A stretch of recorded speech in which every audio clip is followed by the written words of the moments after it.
في اخطاء شائعه جدا في نطق الانجليش، في كلمات بتنطق بشكل معين لكن المفروض انها بتنطق بشكل تاني، فدي بتبقى اخطاء شائعه جدا طبعا. يعني من الحاجات اللي كتيره جدا بتتقال كخطا شائع في نطق الانجليش، الكلمه دي هي تعتبر حرف جر يعني. مش يعني anyway. الكلمه دي المفروض النطق الصح بتاعها of. of هي مكتوبه بحرف الاف فعلا، هي المفروض يعني شكلها كده كانها بالاو والاف، هي فعلا بالاو والاف، لكن نطقها بننطقها كانها of، كانها كده يعني، كانها بالفي.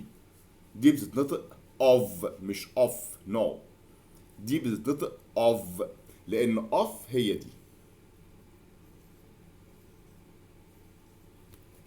دي كده اللي بتنطق off، دي كده off، لكن دي بتتنطق بالفي.